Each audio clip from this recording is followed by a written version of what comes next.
Welcome everybody to this week's podcast episode for the Financial Freedom for Physicians podcast. And I'm your host, Dr. Christopher Liu. And as you know, we talk about 4 different types of freedom: time, financial, location, and health freedom. And today we have a mindset coach, and his name is Koen from Belgium. And he's going to talk about how developing a framework for everyone to manage the roller coaster of emotions. So with the amount of uncertainty going on, the amount of volatility, I think this is a perfect segue into this type of discussion. So Koen, welcome.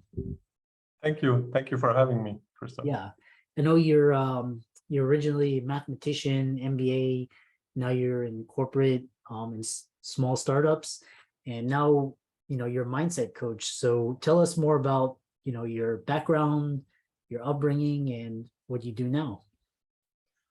Yeah, as you said, I'm a mathematician. I had a fairly easy life in the sense that everything was going well. I had some executive functions, did some startups and that kind of things, mostly in the corporate world. And then in 2014, I had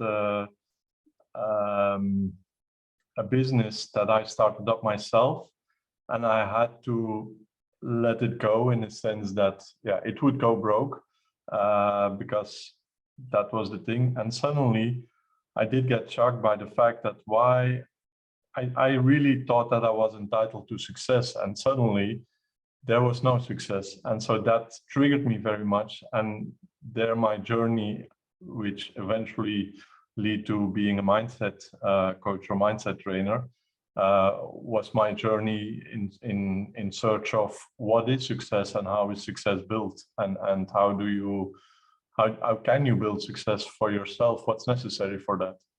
So yeah, that's more or less my background. Okay, well, that's quite interesting. Because mindset is everything, and we all need a framework to manage our roller coaster of emotions. There's so much stimuli and so much anxiety provoking fear stimuli, and so we have to be cognizant on how we respond and react and manage our triggers. So tell us your framework for managing the roller coaster of emotions. Well, for me, it was a journey, as I said, but what I did found was this: there are 4 elements that are very important if you want to manage or have a management system for your emotions. And the first one is energy. If you are tired, if you are sick, that emotionally you are another person. So if you don't manage your energy, it influences directly your emotions. The second one is confidence. How to build confidence, or what is confidence? Well, confidence is the belief that you can figure things out.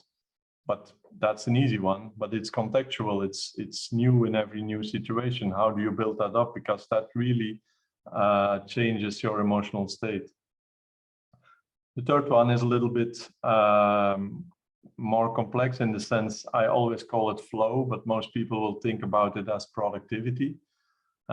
What most people don't understand is that most things that would help you to gain productivity, like time management techniques and those kind of things, they always appeal on what is called your conscious mind, your neocortex. But your neocortex is very weak. It is very smart, but it doesn't have a lot of energy. And so you have to get into flow. Flow lives in your unconscious mind. And the only way you can do that is by eliminating all the stressors, especially the small stressors that are in your life. And then the fourth element is influence. We are social creatures, so we need to have support. We need to have support of the people around us, but also support of maybe investors, our employees, or our contractors and our clients. How do you do that? And how is support, or how is influence, if you want, wired in the brain? Now, these are the 4 building blocks, but in every management system, you need some kind of awareness. Well, some kind of measurement, and measurement in the emotional world is awareness. It's nothing more than that. And then you need also a monitoring system, and the monitoring system in the emotional world is what we call self-reflection in some form. And those four components with the two encompassing parts in it form the framework that we teach people. That's quite interesting. Yeah, so that's so energy, and then you have confidence, flow, influence. So that's, and then the other thing is the when you say why we don't achieve our goals, what, I know you delve into that more with your clients, but tell us more as to why we don't. Is it self-sabotage, procrastination? Go ahead. Well, in more general, it are your own beliefs, because the thing is this: you get what you believe. Sometimes I call it the law of attraction. I don't like really that word because that sounds a little bit magical. But the effect of the framework we teach you is that you change your emotions. And if you change your emotions, it's always changing your beliefs also. And if you change your beliefs, you will get another outcome. And that's the most important thing. But what's also important here is you cannot change your beliefs on the spot. That's not possible, because we are formed by our background, by our childhood.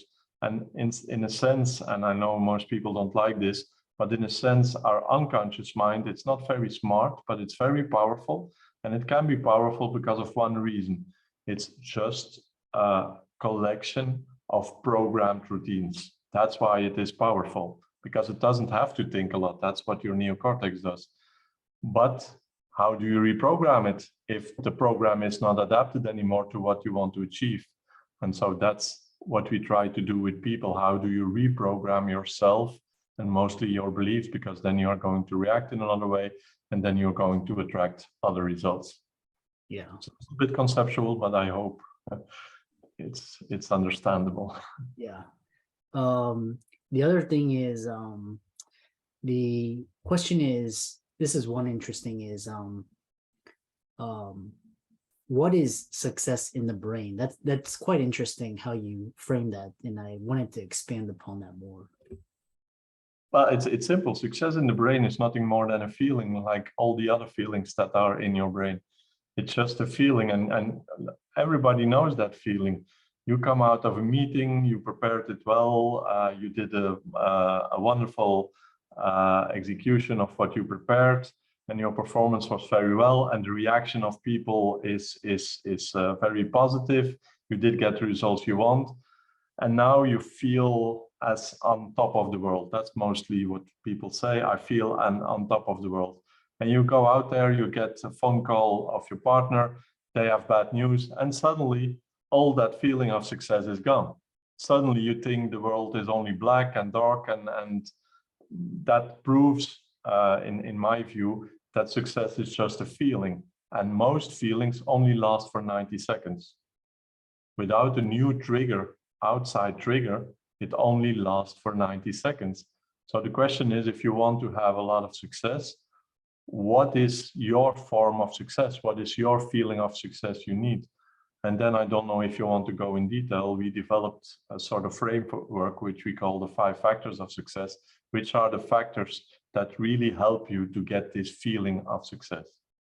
Yeah, I was reading a recent book by Brian Tracy, where he talks about what you're talking about in this recreating this feeling and absolute certainty and belief, regardless of your positive expectations theory is what he called it, which was quite interesting. And you can sort of learn to manufacture that and to sort of program yourself to always think of the best. So, but I know you had the 5 factors of success, so you tell us more about that. Well, it's a framework I created myself, because people need some kind of framework that they can rely on if they are working on themselves. And the first one is very simple. It's feel good. Nobody who feels good, and it's really physically feel good. Nobody who feels good can have a feeling of success. And it depends a little bit on what your situation is, but you can teach yourself to feel yourself good. It's mostly about energy and confidence, but you can teach yourself to feel good every day.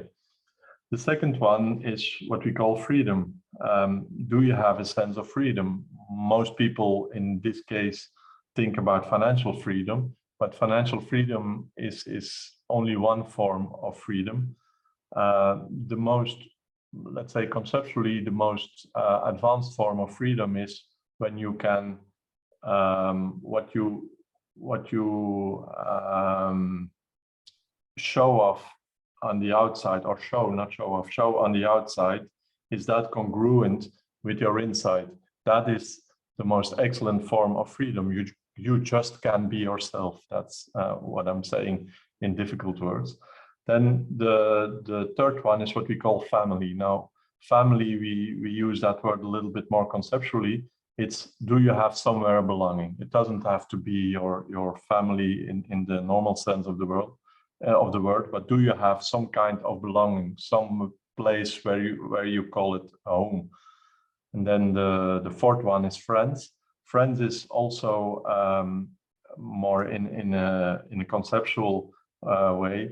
Is there a place where you are important, where you feel yourself important? Is there an environment with people around you that you feel that they think you are important for them? And then the last one is footprint, because I all wanted them to be an F for the factors of success, but footprint is mostly impact. What is the meaning? What is my impact? What is my footprint in this world? And what I noticed in using this framework, this small framework with the students that I train, is that it helps them really to think about what do they want. And you will notice there is nothing material in what I just told you. Yeah. These are all really great tips, and which is, I like how you break things down and kind of make everything into a algorithm, so you can learn about creating a winning mindset, understanding motivation, and all of that. So another question is, everybody's trying these days talking about healing and aligning their energy, and healing from emotional trauma. You seem to have a interesting opinion about healing from trauma. Do we need to heal from every trauma, or is it just certain ones? Well, there are two aspects here. First of all, my opinion, and everybody can disagree with me, but my opinion is that we medicalize a lot of things, or we put things very easy in, oh, that's or a mental disease, or that's a trauma, and you have to treat it with very good practices, but maybe a little bit overshooting, as we do more or less also with our physical diseases. So I don't, if I really see a trauma, I never go into the coaching, because I'm not a psychiatrist. I cannot do that. But sometimes, and this has happened to me a few times already, people come with me and they say, I have this trauma for several years now, but I still want to have the coaching. And then what I do is I say, look, as a disclaimer, I have to do that. I'm not a trauma specialist. I'm not a psychiatrist or a psychologist. So I cannot treat you in that sense, but just follow our program and let's see what happens. And until now, and I know that it's a small number, but until now, all those people that just followed the program saw their trauma decrease until almost there was no trauma anymore. And that strengthened my belief that our mind and our body is nothing else than a big healing machine. If you let it heal, if you do the right process, if you do the right things on level of energy, confidence, and that kind of things, your body and your mind will go into a sort of healing process. It doesn't work always. I'm very sure that there are real big traumas or real traumas, I would say, that probably won't, this program won't help.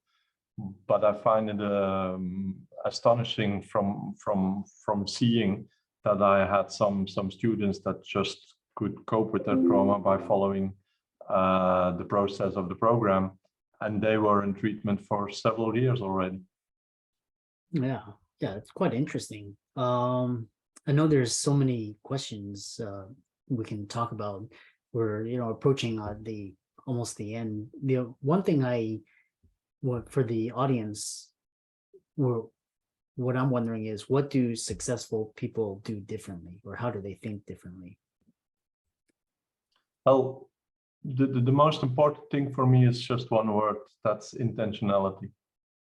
They are very intentional about themselves.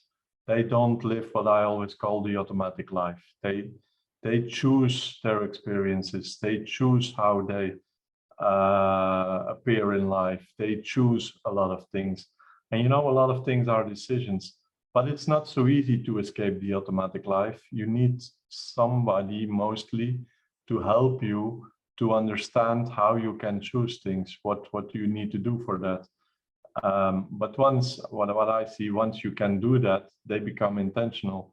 And if you, a very simple example, the CEO of Facebook, if you like him or you don't like him, that's not the point.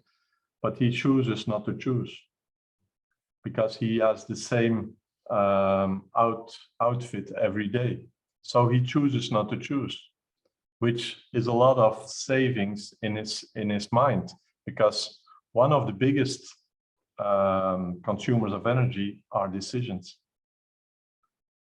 And if you go intentionally with that, well, probably you will change your beliefs, you will change your behavior, you will change the automatic routines, and you will steer them in a way that it brings you to success.